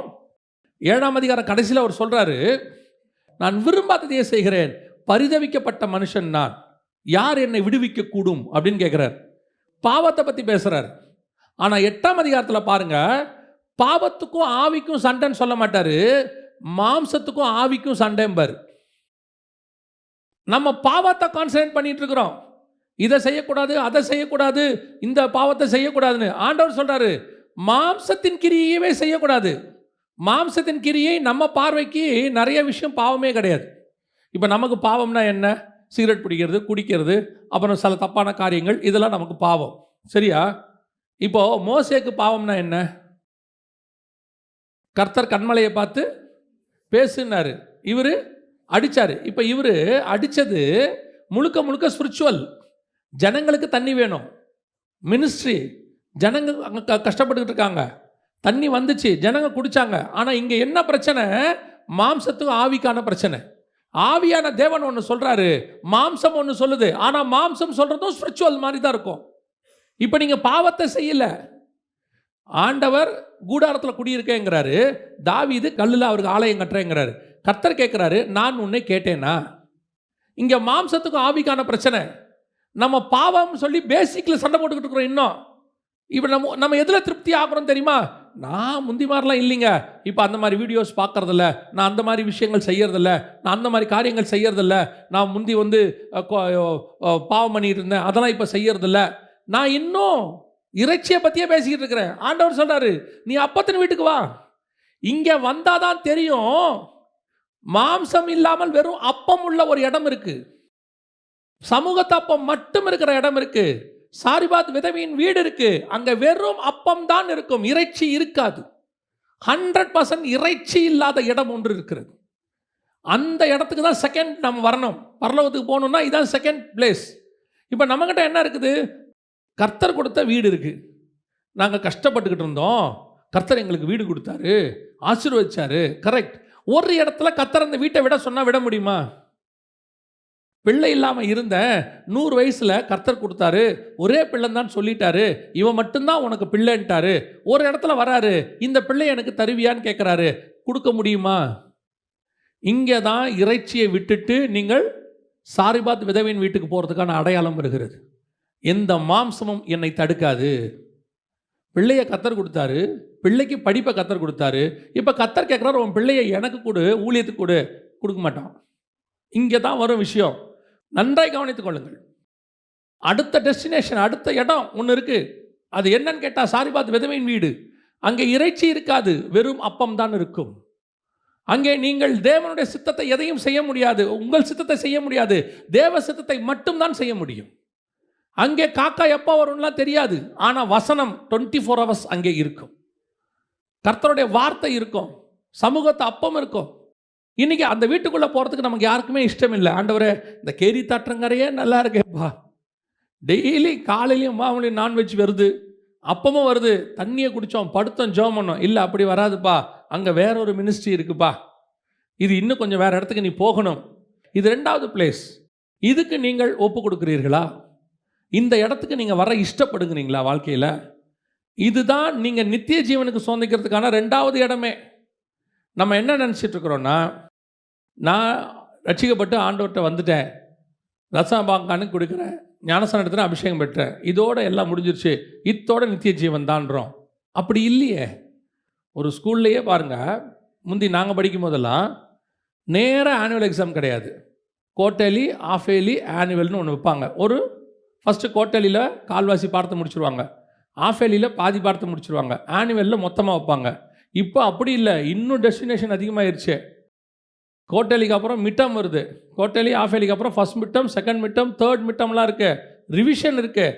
இவ்வளவும் தாண்டினா தான் உங்களை எங்கே அனுப்புகிறேன்றாங்க, பப்ளிக் எக்ஸாமுக்கே அனுப்புகிறாங்க. இல்லைனா முன்னாடி அப்பா அம்மா கூப்பிட்டுறாங்க, உங்கள் பையன் தேர மாட்டான், உங்களை போகவே விட மாட்டான், இங்கேயே ஃபில்டர் பண்ணுறான். ஒரு அடுத்த கிளாஸ் போகிறதுக்கு இவ்வளோ ஃபில்ட்ரேஷன் இருக்குமானால் நித்திய ஜீவனை சுதந்திரிப்பதுக்கு எவ்வளோ ஃபில்ட்ரேஷன் இருக்கும்? சும்மா நம்ம நினச்சிட்டு இருக்கிறோம், இயேசு ஏற்றுக்கிட்டா அப்படியே டைரெக்டாக பரலோகம். இல்லை, அப்படி ஒரு இடத்துல கூட இல்லை. அவன் தன் தன் சிலுவையை சுமந்து கொண்டு வர கடவன். வந்தால் தான் கிடைக்கும், இல்லைன்னா கிடைக்காதே. இன்றைக்கி அதான் இங்கே பிரச்சனையே. இப்போது இன்றைக்கி நாம் செகண்ட் பிளேஸ்க்கே போகல, கொஞ்சம் கூட விடுறதுக்கு ரெடியாக இல்லை. ஆண்டவருக்காக எதையும், ஆண்டவருக்காக காக்கா கிட்ட வாங்கிறதுக்கு ரெடி. ஆனால் கேரி தாற்றங்கரையை விட்டுட்டு சாரிபாத் விதவின் வீட்டுக்கு போகிறதுக்கு ரெடி இல்லை. அங்கே இறைச்சி கிடைக்காது, அங்கே அதெல்லாம் இருக்காது. ஆனால் அங்கே ஒன்று இருக்கும், அற்புதமாய் கர்த்தரிடத்துலேருந்து வரக்கூடிய அடை இருக்கும். அது அங்கே இருக்கும், மாவும் எண்ணெயும் அங்கே இருக்கும். டெய்லி அடை கிடைக்கும், டெய்லி அப்பம் கிடைக்கும், டெய்லி சாப்பிட முடியும். ஆனால் கர்த்தருடைய வார்த்தை தான் கிடைக்கும். இது உங்கள் ஆத்மாவை ஜீவனோடு கூட வைப்பதற்கு போதுமானதாக இருக்குது. நான் சொல்றது உங்களுக்கு புரியுதா? இன்றைக்கி இறைச்சி கொடுத்து அடை கொடுத்து நடத்துகிற அதே ஆண்டவர் வெறும் அப்பம் கொடுத்தும் நடத்த வல்லமை உள்ளவராக இருக்கிறார். அல்லேலூயா. நீங்கள் விசுவாசிக்கணும். நம்ம என்ன நினச்சிக்கிறோன்னா, இதெல்லாம் இருந்தால் தான் சர்வை பண்ண முடியும்னு. நான் சொல்லுவேன், தேவன் நினச்சா எதுவுமே இல்லாமல் கூட சர்வை பண்ண வைக்க வல்லமை உள்ளவராக இருக்கிறார். ஒரு பீரியடில் இங்கேருந்து யூகேக்கு வேலைக்கு போனோம், வேலை கிடச்சா குடும்பத்தை காப்பாற்றலாம், கொஞ்சம் ஃபேமிலியை பார்த்துக்கலாம், நல்லா இருக்கும்னு சொல்லி அங்கே போனோம். இப்போ கர்த்தர் சொல்கிறார், அங்கேருந்து கூட்டிகிட்டு போன ஆண்டவர் தான். நான் சொல்லுவேன், நான்லாம் யூகே போகிறதுக்கு எந்த விதமான தகுதியும் இல்லாத ஒரு ஆள். என் கூட இருந்தவங்களாம் குவாலிஃபைட், அவங்களுக்கு கிடைக்காதது எனக்கு கிடச்சிச்சு. நான் போனேன், கூட்டிகிட்டு போன ஆண்டவர் தான் சொன்னார், திரும்பி வா இந்தியாவுக்கு. இப்போ அங்கே இருக்கிற சம்பளம், அங்கே இருக்க லைஃப் ஸ்டைல், அங்கே இருக்க கிளைமேட், இதெல்லாம் பார்த்துட்டு வரத்துக்கு கொஞ்சம் ஹெசிடேஷன். வரலாமா வேணாமா, இருக்கலாமா, அங்கேயே இருந்துடலாமா, நல்லா இருக்குது. ஆண்டவர் சொல்கிறார், இங்கே கொண்டு வந்து இப்படி ஆசீர்வதித்து உன்னை வாழ வச்சேன் நான், இங்கேருந்து கூட்டிகிட்டு போய் வாழ வைக்க வல்லமை உள்ளவர். அங்கே போனால் என்ன ஆண்டவரே பண்ணுவேன், வேலை இல்லை, ஒன்றும் இல்லை, மினிஸ்ட்ரிக்கு போகிறோம், அடுத்த மாதத்துக்கு என்ன பண்ணுவோம் தெரியாது. ஆனால் கர்த்தர் சொன்னார், நீ இப்போ நான் பார்த்துக்கிறேன். அழைத்து கொண்டு வந்து 20 வருஷத்துக்கு மேலே ஆயிடுச்சு, 21 வருஷம் ஆக போகுது. அன்னைக்கு அழைத்த கையை பிடிச்ச தேவன் இன்றைக்கும் நடத்த வல்லமை உள்ளவராய் இருக்கிறார். இன்றைக்கி யூகே டாலர் கிடையாது, யூகே பவுண்டு கிடையாது, அங்கே இருக்கக்கூடிய எதுவும் கிடையாது. ஆனால் அதை காட்டிலும் மேலான தேவன் இங்கே இருக்கிறார். இங்கே அப்பம் இருக்கிறது, எண்ணெய் இருக்கிறது, இது நடத்துகிறதாக இருக்கிறது. அல்லேலூயா. இந்த செகண்ட் ஸ்டேஜுக்கு வரணும். 3வது வாசிங்க, 19ஆம் அதிகாரம் 1 ராஜாக்கள் 19:4-5 வாசிங்க. அவன் வனாந்தரத்தில் ஒரு நாள் பிரயாணம் போய் ஒரு சூரைச் செடியின் கீழ் உட்கார்ந்து தான் சாக வேண்டும் என்று கோரி, போதும் கர்த்தாவே, என் ஆத்துமாவை எடுத்துக்கொள்ளும், நான் என் பிதாக்களை பார்க்கிலும் நல்லவன் அல்ல என்று சொல்லி. 3வது, அப்படி போகும்பொழுது கண்டிப்பாக ஒரு உபத்திரவத்தின் பாதை ஒன்று வரத்தான் செய்யும். கர்த்தர் சொல்லி போகும்போது, திருப்பி சொல்கிறேன், கர்த்தர் சொல்லாமல் போய் மாற்றவங்களை பற்றி நான் சொல்லலை. நம்ம இன்னொரு விஷயம் நினச்சிக்கிறோம், கர்த்தர் சொல்லி நான் போகிறேன்னா அதில் எந்த விதமான மேடு பலமும் இருக்காது, அது அப்படியே பர்ஃபெக்டாக இருக்கும், 100% நான் நினைக்கிற ஒரு பிளெஸ்ஸிங் இருக்கும் அப்படின்னு. இல்லை, கர்த்தர் சொல்லி போகும்போது நடுவில் வனாந்தரம் வரும், போதும் கர்த்தாவே சாகரங்கிற நிலை கூட வரும், சூழ்நிலை வரும். இப்போது ஆண்டவர் சொன்னார் ஆபிரகாமுக்கிட்ட ஆகாரை குறித்து சொல்லும் பொழுது, அந்த வேலைக்கார பெண்ணையும் அந்த பிள்ளையும் நீ அனுப்பிவிடு, நான் அவனையும் பெரிய ஜாதியாக்குவேன். ஆண்டவர் சொல்லும்போது இஸ்மவேலுக்காகவும் நீ விண்ணப்பம் பண்ணினபடினாலே, இப்போ கர்த்தர் இவ்வளோ பிளஸ்ஸிங் சொல்லிட்டார் அவனுக்கு. அவர் தான் சொன்னார், நீ அனுப்பிவிடு. அடுத்ததில் நீங்கள் சொல்லும் போது அந்த வேலைக்கார பையனை என்ன செஞ்சிரு, அனுப்பிவிடு. இப்போ ஆபிரகாம் அனுப்பிட்டார். ஒரு துருத்தியில் தண்ணியை வச்சு அப்பத்தை கொடுத்து என்ன செஞ்சிட்டாரு, அனுப்பிட்டார். ஆனால் சூழ்நிலை எங்கே வந்துச்சுன்னு கேட்டிங்கன்னா, திருப்பி போய் சூரச்செடிக்கு கீழே படுக்கிற இடத்துக்கு வந்துச்சு. அவள் தன் பிள்ளையை கொண்டு போய் வனாந்தரத்தில் ஒரு செடியின் கீழ் விட்டு, பிள்ளை சாகிறதை நான் பார்க்க மாட்டேன் என்று சொல்லி கர்த்தர் தான் அனுப்பினார். கர்த்தர் தான் ஆபிரகாம்கிட்ட சொன்னார். அவர் தான் சொன்னார், பிள்ளையை நான் பார்த்துக்கிறேன்னாரு. பெரிய ஜாதி ஆவான்னு சொன்னார். பிரபுக்கள் 12 பிரபுக்கள் வருவாங்கன்னு சொன்னார். எல்லாம் அவர் சொன்ன வாக்கு தத்தம் தான். ஆனால் நடுவில் என்ன வந்துச்சு, வனாந்தரம் வந்துச்சு, சாகிற நிலைமை வந்துச்சு. பிள்ளை சாகிறதை நான் ஏன் இந்த ரெண்டையும் உங்களுக்கு ஒன்றா சொல்கிறேன்னா, ஏறக்குறைய ரெண்டும் ஒரே இடம்தான்.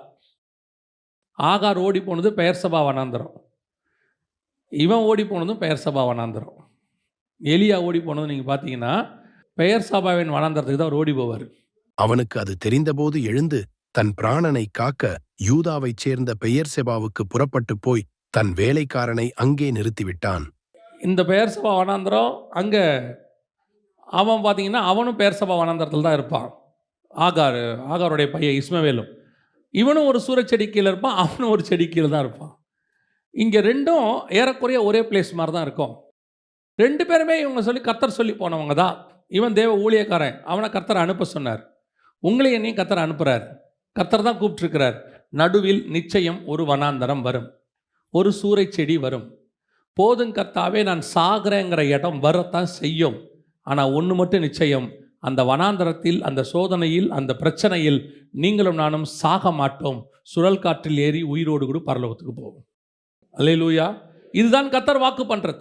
பிரச்சனை வராமல் இருக்கவே இருக்காது. நல்லா தான் போயிட்டுருக்கோம். நம்ம தான் சாட்சி சொல்லிகிட்டே இருப்போம், ரொம்ப நல்லா ஆண்டவர் ஆசீர்வதிக்கிறாரு. திடீர்னு பார்த்தீங்கன்னா எல்லாமே தலைகீழ மாறுற மாதிரி ஒன்று நடக்கும். ஏன் அப்படி நடக்குது? யோசேப்புக்கு சொல்லியாச்சு சொப்பனத்தை. யோசேப்பு சொப்பனத்தை கேட்டு சும்மா இருந்தால் கூட பரவாயில்ல, அவர் விசுவாசிக்கிறார். அப்பா கிட்ட போய் சொல்கிறாரு. மறுநாள் தன்னுடைய சகோதரரை பார்க்க போகிறாரு. சூழ்நிலை தலைகீழ மாறிடுச்சு.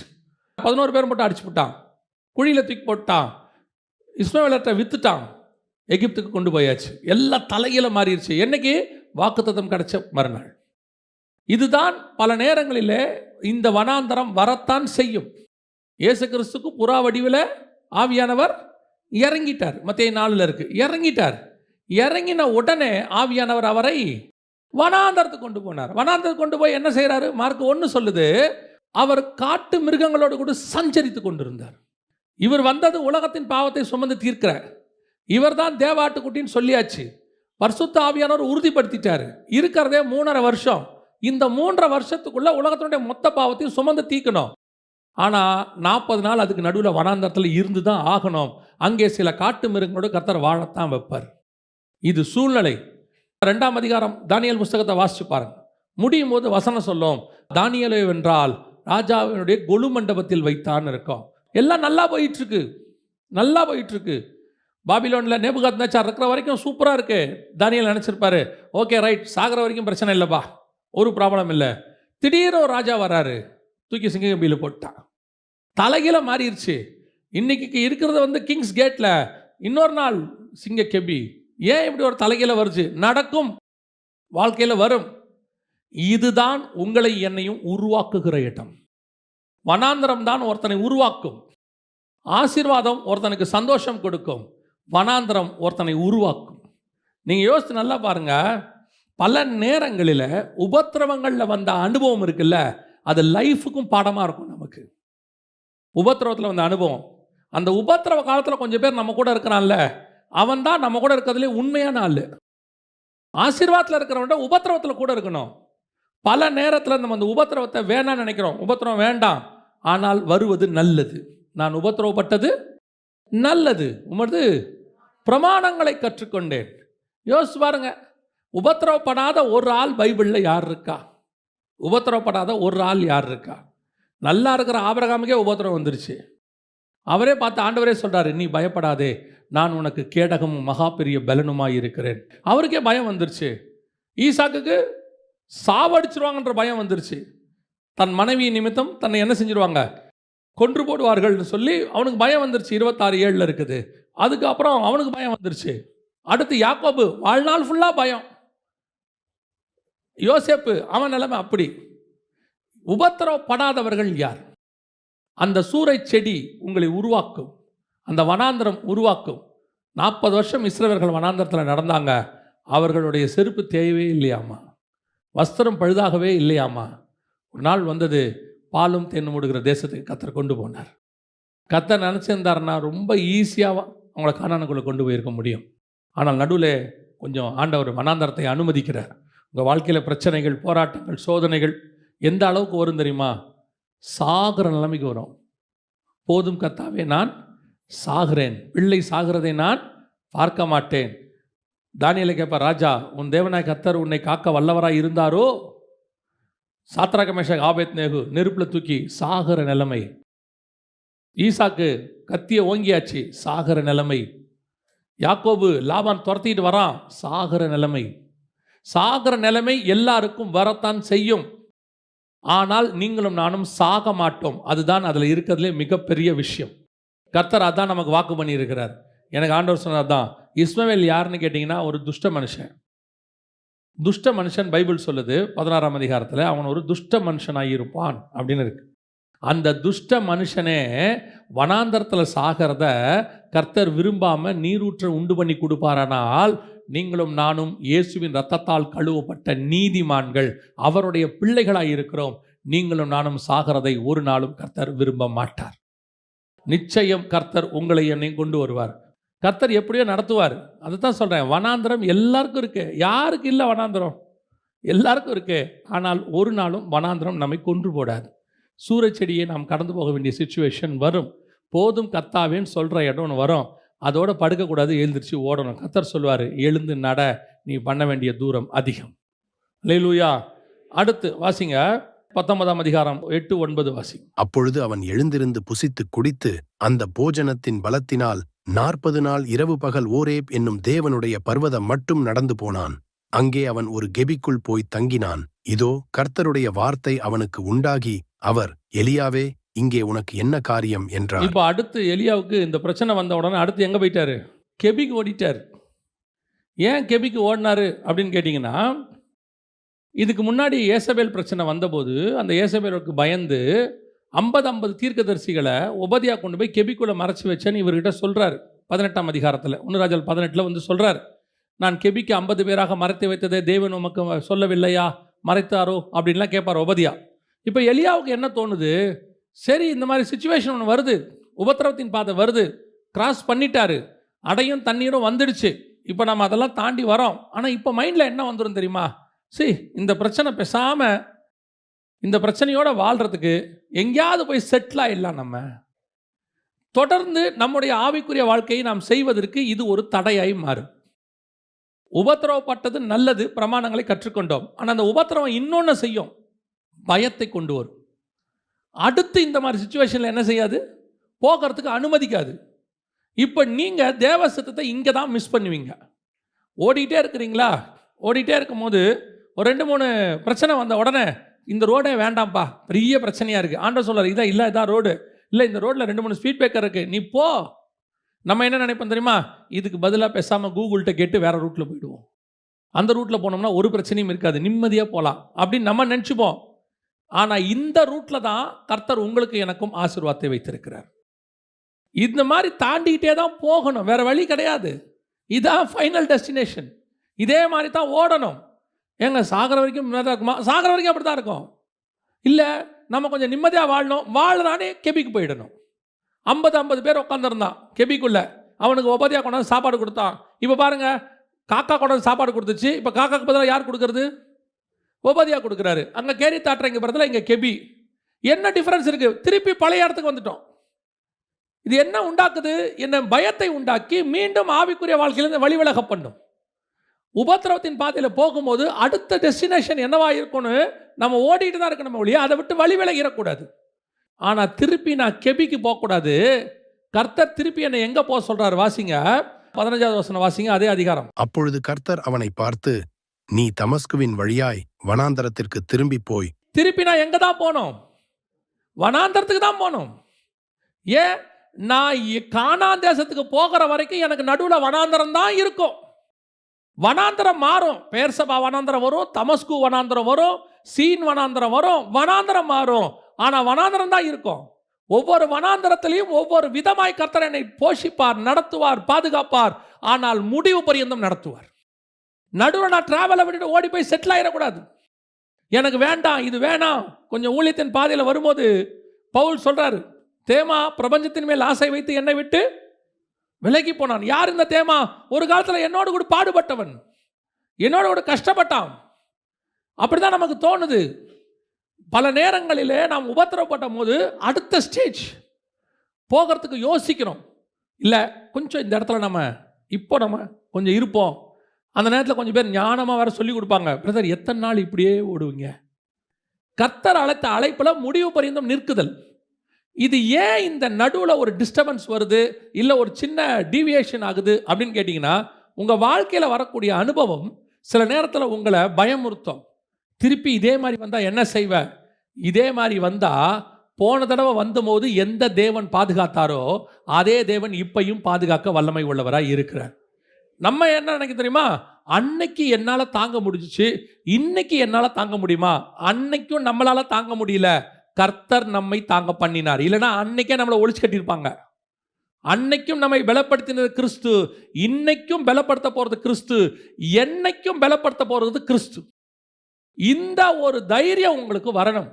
கெபிக்கு ஓடக்கூடாது. என் ரூட் எது? ரூட்டை நான் மாற்றவே மாட்டேன், போய்கிட்டே இருப்பேன். நடுவில் பிரச்சனைகள் வரும், போராட்டம் வரும், நிறைய நடக்கும், போயிட்டே இருக்கணும். இந்த டிவியேட் ஆகி கெபிக்குள்ளே போய் உக்காந்துக்கிட்டு இல்லை. கர்த்தர் ஒன்று நியமித்த ஓட்டம் முடிவு பரியந்தம் அவர் மாற்றுகிறவர் அல்ல. ஒரு முறை சொல்லி அவர் மனம் மாறுகிறவர் அல்ல. பல நேரங்களில் இந்த மாதிரி வனாந்தரம் வரும்போது அதை டிவியேட் பண்ணி எங்கே போகக்கூடாது? கெபிக்கு போகக்கூடாது. கடைசியாக வாசிங்க, முடிக்கலாம்.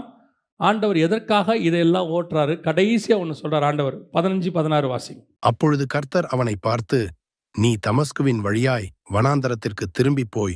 எதுக்கு திருப்பி வனாந்தரத்துக்கு கூட்டிகிட்டு போகிறாரு? நானே இப்போ தான் என் வனாந்தரத்துலேருந்து வந்தேன். போன வனாந்தரத்தையே நான் ஓடி முடிக்கல. சரி, ஏதோ கெபியில் கொஞ்சம் பீஸ்ஃபுல்லாக இருக்கலாம்னு நினச்சேன். திருப்பி ஒரு வனாந்தரத்துக்குள்ளே கூட்டிகிட்டு போகிறீங்களே, எதுக்காக என்னை இன்னொரு வனாந்தரத்துக்கு கூட்டிகிட்டு போகிறீங்க? வாசிங்க. ஆசகேலை சீரியாவின் மேல் ராஜாவாகவும், பின்பு நிம்சியின் குமாரனாகிய யெகூவை இஸ்ரவேலின் மேல் ராஜாவாக அபிஷேகம் பண்ணி, ஆபேல் மேகொலா ஊரானான சாப்பாத்தின் குமாரனாகிய எலிசாவை உன் ஸ்தானத்திலே தீர்க்கதரிசியாக அபிஷேகம் பண்ணு. இந்த வனாந்தரம் எதுக்கு தெரியுமா? போன வனாந்தரம் நம்ம வாழ்க்கையை ஓட்டுறதுக்கு. இந்த வனாந்தரம், அடுத்த உபத்திரம் எதுக்கு தெரியுமா? இந்த வனாந்தரத்தின் வழியாக போய் நீ அடுத்த ஜென்ரேஷனை உருவாக்குவது, ராஜாக்களும் ஆசாரியரையும் உருவாக்குறது. போன வனாந்தரம் நீ உருவானது, இந்த வனாந்தரம் இன்னொருத்தரை உருவாக்குவது. பல நேரங்களில் ஊழியத்தின் பாதையில் கர்த்தர் நம்ம ஓட்டத்தை மட்டும் முடிக்க மாட்டார், நம்ம மூலமாக இன்னொரு ஜென்ரேஷனையும் முடிப்பார். அவங்கள உருவாக்குறது தான் நம்ம முக்கியமான வேலை. ஒரு சாதாரணமாக உலக வாழ்க்கை எடுத்துக்கோங்க. நீங்கள் என்ன நினைக்கிறீங்க? சாதாரணமாக சராசரி மனுஷன் அவனுக்கு என்ன தோணுது? எனக்கு அப்புறம் என் பிள்ளைகள் அப்படின்னு ஒரு தாட் ஒன்று இருக்குல்ல. 99% சொல்கிறேன், 1%க்கு விட்டுருங்க.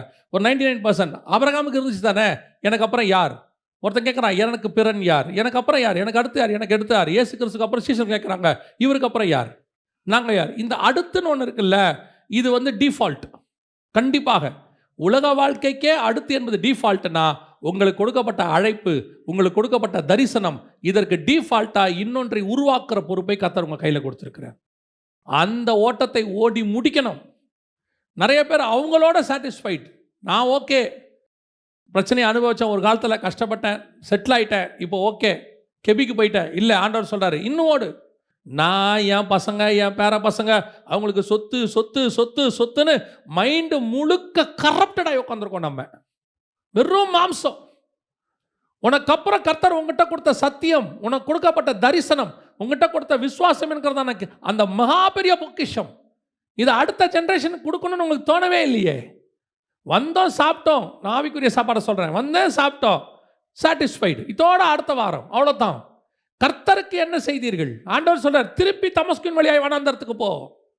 ஆண்டவரே, இப்போ தான் வந்தேன், பெயர் சபா வனாந்தல் இல்லை, இப்போ வந்தது நீ சாப்பிட்டு உனக்கு ஓடினது. இப்போ நீ ஓட போகிறது உனக்கு இல்லை, உனக்கு பின்னாடி ராஜாக்களையும் ஆசாரியர்களையும் உருவாக்குவதற்கு நீ ஓட போகணும். அதுதான் உன்னுடைய ஃபைனல். இந்த ஓட்டத்தை ஓடி முடிச்சா மட்டும்தான் வசனம் சொல்றது. வாசிங்க, முடிக்கலாம். 2 ராஜாக்கள் 2:11 வாசிங்கள். அவர்கள் பேசிக்கொண்டு நடந்து போகையில் இதோ அக்கினி ரதமும் அக்கினி குதிரைகளும் அவர்கள் நடுவாக வந்து இருவரையும் பிரித்தது. எலியா சுழல் காற்றிலே பரலோகத்திற்கு ஏறி போனான். இதான் ஃபைனல். அதுக்கப்புறம் அப்படியே அடுத்து எலியாவுடைய கான்செப்ட் முடிஞ்சிடும். நீங்கள் யோசிச்சு பாருங்க. அதுக்கப்புறம் எலியா ஆகாப்பை சந்திக்க மட்டும்தான் ஒரு இடத்துல வருவார். அவர் செத்தன்னு சொல்ல வருவார். அதுக்கப்புறம் ஆகாப் பிழைச்சிருவார். அவ்வளோதான். இதோட எலியா ஏறி சுழல் காற்றில் போயிடுவார். இவ்வளோதான் பிளேஸ். இதுதான் ஒவ்வொரு ஸ்டேஜ். பரலோகத்துக்கு போகிறதுக்கு எலியாவுக்கு கர்த்தர் ஃபிக்ஸ் பண்ணது. இன்றைக்கி நாம் இருக்கிறோமா? இன்றைக்கி ஒன்று கேரித்தாற்றங்கரையில் உட்காந்துட்டு எந்திரிக்க மாட்டோம், அல்லது சாரிபாத் விதவையின் வீட்டுக்கு போயிட்டா அதோடு அவ்வளோதான். அங்கிருந்து கர்த்தர் சொல்கிறார், புறப்பட்டு வா, நடுவில் வனாந்தரம் வருது, சூரச்செடி வருது, சில உபத்திரம் வருது, அதுதான் உன்னை உருவாக்கும். அந்த உபத்திரவத்தை தாண்டி ஓடுங்க. ஓடும் போது கெபிக்கு ஓடிடாதீங்க. செட்டில் ஆகணும்னு நினைக்காதீங்க. போதுன்ற இடத்துக்கு வராதிங்க. திருப்தி ஆகாதீங்க. ஆவிக்குரிய காரியத்தில் திருப்தி ஆகவே கூடாது. உலக பிரகாரமான காரியத்தில் திருப்தி வந்துடணும். போதும் என்ற மனதனுடைய தெய்வ பக்தியே அது எதுக்கு? உலக பிரகாரமான காரணத்துக்கு. ஆனால் கர்த்தருடைய காரியத்துக்கு என்ன வரக்கூடாது? திருப்தி வரவே கூடாது. கர்த்தரே போய் இளைப்பாரி கொண்டுருன்னு சொல்கிற வரைக்கும் ஓடிக்கிட்டே இருக்கணும். ஓடி எங்கே போகணும் தெரியுமா? அடுத்த ஜென்ரேஷனை உருவாக்குறவங்களாக போகணும். ராஜாக்களும் ஆசாரியர்களையும் உருவாக்குறவங்களாக போகணும். அப்படி ஓடி சுழல் காற்றில் ஏறி ஒரு நாள் வரும், எக்காலம் துணிக்கும், நாம் மேகங்கள் மேல் எடுத்துக்கொள்ளப்பட்டு ஆகாயத்தில் அவரோடு கூட காணப்பட போகிறோம். அல்லேலூயா. இத்தனை டெஸ்டினேஷனை கிராஸ் பண்ணணும் பரலோகத்துக்கு போகிறதுக்கு. இன்றைக்கி நாம் என்ன நினச்சிட்டு இருக்கிறோம்? சர்ச்சுக்கு வந்தோம், போனோம், வேலை முடிஞ்சு. சர்ச்சுக்கு வந்து போகிறவங்க எல்லாம் பரலோகத்துக்கு வருவாங்கன்னு பைபிள் சொல்லாது. இங்கே வந்தவங்களில் எத்தனை பேர் அதுக்கு ஆயத்தப்பட்டாங்களோ அவங்க தான் பரலோகத்துக்கு வருவாங்க. அல்லேலூயா. நாம் ஜெபிக்க போகிறோம். எழுந்திருக்கலாமா நம்ம தெய்வ சமூகத்தில்? உங்களை ஆராய்ந்து பாருங்கள். ஒருவேளை இன்னும் கேரித்தாற்றங்கரையிலேயே நல்ல இறைச்சி சாப்பாடு ஆண்டவர் ஆசீர்வச்சிருக்கிறாரு, ஆண்டவர் இப்படியே வாழ்க்கை போயிட்டா நல்லா இருக்கும், இதுக்கு தான் கர்த்தர் கூப்பிட்டாரா? இன்ஜினியர் இல்லைன்னு ஒரு இன்ஜினியராக உங்களை கூப்பிட்டாரா? உலகத்தில் டாக்டர் இல்லைன்னு ஒரு டாக்டராக கூப்பிட்டாரா? இல்லை உலகத்தில் பணக்காரங்க இல்லைன்னு உங்களை பணக்காராக்கிறதுக்காக கர்த்தர் கூப்பிட்டாரா? ஆனால் அவர் தரிசனத்தை செய்ய ஆள் இல்லை, என் காரியமாக யார் போவார்னு கேட்டு கர்த்தர் உங்களை கூப்பிட்டுருக்கிறார். அதுக்கு தான் கர்த்தர் கூப்பிட்டுருக்கிறார். அவர் தெளிவாக சொல்கிறார், ஆண்டவர் அறுப்பு மிகுதி ஆட்களோ குறைவு, அறுப்புக்கு ஆட்களை அனுப்பும்படி பிதாவின் இடத்துல வேண்டிக் கொள்ளுங்கள். அவர் வேலைக்கு ஆள் இல்லை. இப்போ நான் அடுத்த லெவல் ஆவிக்குரிய வாழ்க்கைக்கு போகணும், இன்னும் நான் மேலே போய் அப்பத்தை புசிக்கணும், என்னைக்குள்ள அபிஷேகத்துக்குள்ள வரணும், கர்த்தருடைய வார்த்தையை நான் இன்னும் தியானிக்கணும், அடுத்த இடத்துக்கு போகணும். அதை தாண்டி உங்களுக்கு ஒரு ஓட்டத்தை கர்த்தர் வச்சிருக்கிறார். அந்த பிரயாணத்தில் நீ வனாந்தரத்தில் ஒருவேளை இப்போ இருக்கலாம், சூரச்செடிக்கு கீழே இருக்கலாம், போதும் கர்த்தாவேங்கிற இடத்துல இருக்கலாம். ஆனால் ஆண்டவர் சொல்றாரு, தொடர்ந்து ஓடு, விட்டுறாத, போதும்னு சொல்லிடாத, டோன்ட் கிவ் அப். ஏன் தெரியுமா? நீ உருவாக்க வேண்டியவங்க நிறைய பேர் இன்னும் இருக்கிறாங்க. உங்க மூலமா கர்த்தர் ரெடி பண்ண வேண்டியது நிறைய பேர் இருக்காங்க. நீங்க உங்களுக்காக மட்டும் பூமிக்கு வந்தவங்க இல்ல, உங்களுக்கு அப்புறம் ஒரு தலைமுறையை உருவாக்குறதுக்காக வந்தவங்க. ஆவிக்குரிய தலைமுறை. கர்த்தர் உங்களுக்கு சொல்லி கொடுக்குற காரியம்லாம் எதுக்காக? இவ்வளோ வேத வசனம், அபிஷேகம், விசுவாசம், பாடுகள், இதுக்கு நடுவில் நீங்கள் பிரமாணத்தை கற்றுக்கொள்கிறீங்க, இதெல்லாம் எதுக்காக? உங்களோட மடிஞ்சு போகிறதுக்கா? இல்லவே இல்லை. உங்களுக்கு அப்புறம் ராஜாக்களையும் ஆசாரியர்களையும் உங்கள் மூலமாய் கர்த்தர் உருவாக்க விரும்புகிறார். நீங்கள் கடந்து வந்த பாதையை நினச்சி கவலைப்படாதீங்க. நீங்கள் உபத்திரவப்பட்டது அதுக்காக தான். நீ பட்ட பாடு இருக்குல்ல, இதே மாதிரி பாடுகளோட வரப்போகிறவங்களுக்கு நீங்கள் சொல்ல போகிற சாட்சியத்து. அவங்க கேட்பாங்க, என் கஷ்டம் உங்களுக்கு தெரியாது அப்படின்னு சொல்லும் போது நீங்கள் தைரியமாக சொல்லுவீங்க, இதை காட்டிலும் மேலான கஷ்டத்தை நான் கடந்து வந்திருக்கிறேன், இதை விட பெரிய போராட்டத்தை நான் போராடி இருக்கிறேன். யாரும் வந்து தானியேல்கிட்ட சொல்ல முடியாது, வழியில் சிங்கம் வந்துச்சு, சிங்கத்தை பார்த்து நான் தைரியமாக நின்னேன். தானியேல் சொல்லுவான், நான் ஒரு நாள் ராத்திரி முழுவதும் சிங்கத்தோடு கூட வாழ்ந்தேன். யாரும் பவுலுகிட்ட வந்து சொல்ல முடியாது, என்னை 3 அடி சவுக்கில் அடிச்சாங்க. அவன் சொல்லுவான், நான் 1 குறைய 40 பலமுறை வாங்கியிருக்கிறேன். நம்ம பட்ட பாடுகள் அநேகருக்கு சாட்சி, அநேகருடைய விசுவாசத்துக்கு ஏதுவா மாறும். அதுக்கு தான் கர்த்தர் கூப்பிட்டுருக்கிறார். உங்களை நடத்தி கொண்டு வந்தது அதுக்கு தான். உங்களை கர்த்தர் அநேகருக்கு முன்மாதிரியாக மாட்ட போறார். அநேகர் உங்களை பார்த்து விசுவாசத்தில் பலப்பட போறாங்க. இப்படித்தான் நான் வாழணும்னு அவங்க நினைக்க போறாங்க. ஒப்பு கொடுப்போமா அப்படி ஒரு வாழ்க்கைக்கு? தேவ சமூகத்தில் கரங்களை உயர்த்தி ஆண்டவருக்கு நேராக, சர்வ வல்லமை உள்ள எங்கள் தகப்பனே, இந்த அருமையான நேரத்திற்காக உமக்கு ஸ்தோத்திரம். கிருபை உள்ள கரத்தில் எங்களை தாழ்த்துகிறோம். இதோ எங்கள் பிரயாணம் ஆரம்பித்திருக்கிறது ஆண்டவரே. நாங்கள் முடித்து விட்டு மேகத்தின் மேல் ஏறி உம்மை சந்திக்க கர்த்தர் எங்களுக்கு கிருபை பாராட்டுங்க. நடுவில் தமஸ்கு வனாந்திரமோ அல்லது பெயர்சபா வனாந்திரமோ எதுவும் எங்களை கொன்று போடாதபடி கர்த்தர் பாதுகாத்துக்கொள்ளும். வழி நடத்துங்கப்பா, ஆசீர்வதியும். இயேசு கிறிஸ்துவின் நாமத்தில் பிதாவே.